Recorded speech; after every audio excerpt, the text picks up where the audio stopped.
Today I want to take a look at this clip with Sam Seder as we talk about wealth disparity in America, particularly as it pertains to taxes and, so-called entitlement programs. I think this is really, really interesting, especially in relation to making America great again, and this election being driven by economic sentiments in America. So this clip is Sam Seder on Patrick Bet-David's program with Adam Sosnick and Vincent Oshana. We mostly hear from Sam Seder and Patrick Bet-David, but I think this stuff is really fascinating. Sam Seder knows what he's talking about. It gets a little wonky, it's a little bit dry, but I just find it fascinating. Let's take a look. Again, the way I view things is what's going to make things better for the most amount of people. And in terms of it being in favor of the capitalists, I would also change our tax policy. So, I would claw some of that back, quite a bit of it back. What would you do? I would return to the tax policy when we had the greatest, sort of the widest economic expansion shared by more people as a percentage of our population than any other time in this country, which was in the 50s and the 60s.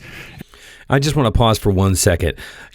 One of the things you hear a lot on the left is like, make America great again. Like, well, when was America great, right? Was it great before women had the vote, or was it before equal rights?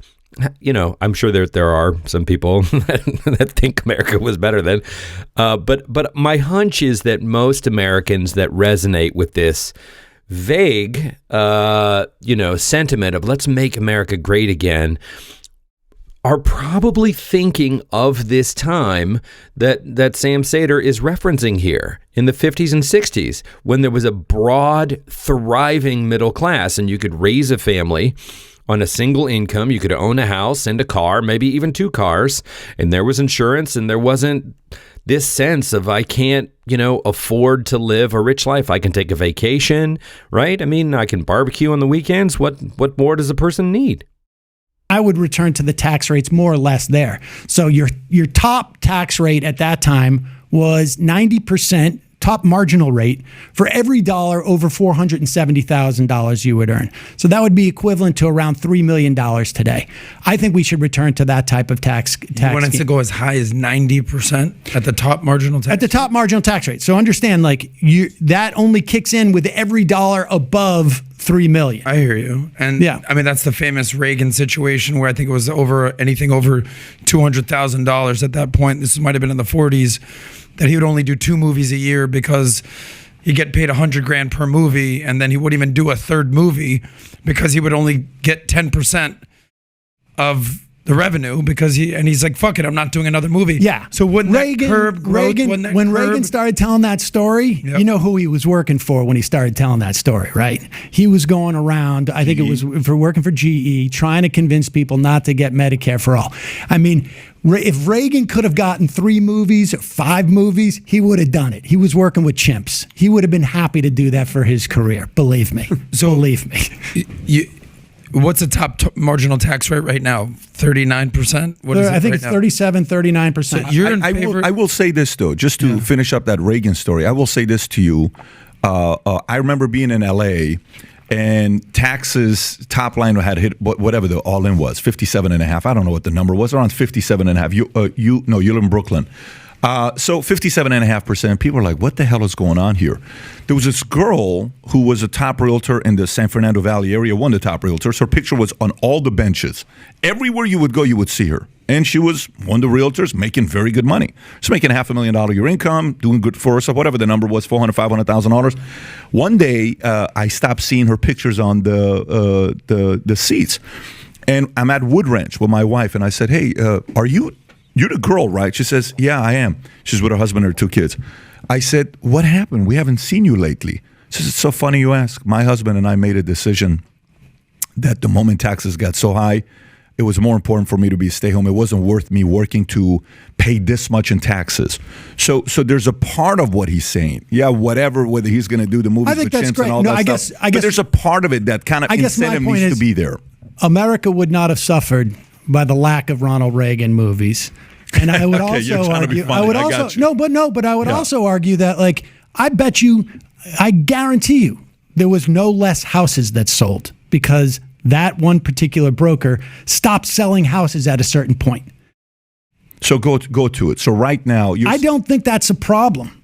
I really don't. I mean, I think to raise it to 90%. Yeah, no, I don't think. I think Top line, you know 3 what you're million talking plus. about is sort of the Laffer curve, actually, right? Before he gets into this and he shows you charts of what he's talking about, let's just unpack that, because it's a common refrain. It's like, hey, if you raise taxes that much, even if it only kicks in after a certain cap, right? So let's just take the 3 million mark, if that's today's equivalency of what it used to be when it was 90%. At the top tax bracket, not for everybody, right? The very, top earners after $3 million. So not the first $3 million they earn in profit for the year, but every dollar after that would be taxed at 90% in the very top bracket. And a common pushback you hear on this is people will stop doing things, right? I mean, they'll get to 3 million and there's, I'm not paying that. And so they will quit working and everything will grind to a halt. And I think that Sam Seder makes a very interesting, easy to understand point here. If in this example, the woman decides she doesn't want to keep grinding as hard because she doesn't want to be grinding to just pay that much in tax, she'd rather step back from that and spend more time with the kids. Sam Seder's point is that doesn't negatively impact the number of houses that sell, right? That's not the driver. House sales aren't being driven by how hard real estate workers work. Yeah. You know, You love the Arthur Laffer curve. You're a big fan of it, apparently. I'll tell you what I love about the Yeah. Laffer curve is that we had a perfect example of, we had almost like a perfect model of what happens with the Laffer curve, right? Like the Laffer curve argues that the higher the tax rate goes, the less inclined people are going to be to generate income. And then because they're generating less money, there's going to be less tax receipts collected by the government. Art Laffer was Sam Brownback's #1 advisor in Kansas. Do you remember this when Brownback became governor? He basically gave over his entire tax structure to Art Laffer. They had it destroyed the tax base in Kansas. It ended up destroying their entire education system. They had an amazing Kansas university. Brownback gets plucked out of Kansas and literally sent to be ambassador to Ether. You know what? They made him ambassador to faith because they didn't want this guy around at all.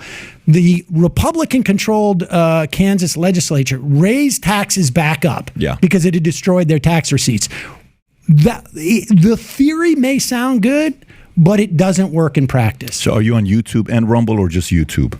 I'm on YouTube. I think we put it on Rumble. I think we're also cool. on Twitch. And all over the place. Okay, so let me ask you this question. If YouTube took their AdSense from 55 to 15, would you continue creating content? Yeah. You sure? Sure. You'd continue creating content? I wasn't doing YouTube for a long time. How do you make a living today? I have membership. That people pay. I get ad. So I just want to jump back in here for a second. What Patrick Bet David is sort of setting up here in a gotcha style way is like, hey, if they raised, the fees on you, would you keep doing it? And Sam Seder is saying, yeah.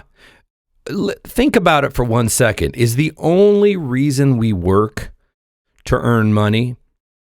Right? And sometimes the answer is yes. Sometimes it's like, hey, I work down at the shop. It's a 40-hour week. I show up at 9. I get an hour for lunch. I clock out at 5 or 6 or whatever, It used to be 5. Now it feels like 6 or 7. You don't even get the hour for lunch, really. But so that may be the case. I would argue you're not going to get anywhere near that $3 million cap in that case. So it's not disincentivizing people who work daily grind types of jobs in the first place. Sam Seder is a guy here that's out there creating internet content. Let's just say that he's doing really well at it and he's making, enough money that it's over $3 million. The question here is, hey, would you keep creating content if you didn't get that? And Sam Seder, he's saying, yeah, it's kind of, this is what I do. And I'm not not looking at the needle, right? The goal is not let's make as much money as I possibly can as a priority over everything else. Now, there certainly are people in our society that are doing that, but we'll come back around to that in a minute. Revenue from different places. Okay, so let's just say the membership that you get from Patreon or whoever it is, okay? What if their fees went from them keeping 5% to 60% to 90%? Would you continue creating content? I mean, I would probably have to cut back if there was that. Exactly. Well, but that's only because it's such a big change. No, that's the part about incentive, Sam. So your audience gets to enjoy you. I'm not saying we'll cut the revenue for these businesses. I'm saying that the amount of you money... have no choice, though, because you're paying these guys. You need the revenue. No. He's going to explain it, but I just want to jump in here again. So what Patrick Bet David is saying is, well, you're making less money, so you got to fire people, right? Again, Sam Seder just said it, but he's going to repeat himself here. He's not talking about cutting revenue, right? If I have 6 employees, their payroll is tax deductible, right? That's not profit. That's business revenue. That avoids tax. I'm not suggesting we cut revenue for businesses. What I am suggesting is after that revenue comes in and we divvy up and I have my net profits, then my taxes would go up. But I will say this, like if, let's say, the taxes went up on me personally, would I stop going on YouTube? No. So would you be able to scale it how many employees you got working for you right now? I'm not talking about cutting revenue. I get that. How many employees are working for you right now? We have payroll, I think, like 6 or 7. Okay, you got 6 or that's a small business you got there, right? Sure. 6 or 7 people. Okay. If all of a sudden AdSense went up, the fees for your Patreon, I don't want to offend you when I say Patreon, I don't know who you use. Whoever you use that's got your membership stuff that you got. We use Fans FM. Okay, there you go. That's a shout out to them. So Fans FM, Right Fans there. FM? Fans.fm. It's actually a great service. Okay, fantastic. So if they raise Take less than Patreon. if they take 50% all of a sudden, and they say YouTube says AdSense goes to 15%, would you be able to employ those 6 people? No, if my well, I don't know, but probably Maybe that's because you're rich. No, probably not. But I'm not suggesting that we cut revenue for businesses. I'm suggesting that what is left over from revenue, if it's over $3 million, and that goes into the pocket of the owner of this enterprise, that $300 million and $1 gets taxed Let's have 90 cents. Let's have fun with this. So here, he's going to change tack here, but let's reinforce this because I'm really, really interested in this. The theory that Patrick Bet David is espousing is basically like if you take away the profit incentive at a certain point, even if it's high, like $3 million, that creators and job creators and business people they're gonna stop doing the amazing, growth work that they do because there won't be any incentive in it anymore. I would say people work for lots of reasons. Besides simply profit. I'm not going to say that, profit isn't a part of it. Of course it is. But what we're going to get to in here in a minute is think about $3 million. And that's just a number that he calculated based on, inflation from what it used to be when the tax rate was 90%. You could say it's 5. You could say it's 10, right? Wealth disparity is absolutely insane right now, where you have people like Jeff Bezos and Elon Musk, who they own their own private space programs, right? I mean, individuals have a greater wealth control than many countries do around the world. That's insane, right? So whether it's 3 million or 30 million, even starting to tap some of that absolutely unrestricted growth. Sam Seder doesn't get into it. My personal 2 cents is that it's not good for the country. It's not good for the middle class. It's not good for the average Joe. And it's not good for the super rich. That's probably another video. But let's give it back to Patrick Bet David and see what he's got to say here. Question for you. And I kind of know what your answer is. And I want to be clear on something. Yeah. I'm doing this. I subscribe to this not because I think that we need the money or that this is going to, be a panacea in terms of like how we would spend this money. Yeah. But I see in this country a massive problem with wealth inequality and the commensurate political inequality that comes with it. We have wealth inequality in this country like we've never had before. I don't disagree. So there's not a disagreement there, but the solution is where we're going to disagree. So let's kind of process that together. Okay. So the whole thing, like I remember when I first got out of the military and I went into the financial industry, it's 1999. I know nothing. It's 2000. I know nothing about it. The speaker gets up. Wow, have you been noticing that the rich keep getting richer and the poor keep getting poor? I'm like, okay, my dad's at a cashier at a 99-cent store 15 years. My parents got divorced twice. I hope you said to that guy, you ain't seen nothing yet. Yeah. Wait to 20 years but you're from now. right, It's going to be completely out of control. But you're right, though. But why is the question? So here's a question for you. So you're saying above $3 million, that money that the owner is going to keep, we got to tax them 90%. Fine. Okay. So you believe the money, like when I was in the military, you would buy a product for the Humvees, and they would say, yeah, we pay $600 for this piece. We're like, dude, this piece is $40. Right. Why the hell are we paying $600 for? Well, the contracts. You know how they are, man. The government always pays a lot because they're dumb. They always pay more than it's usually worth.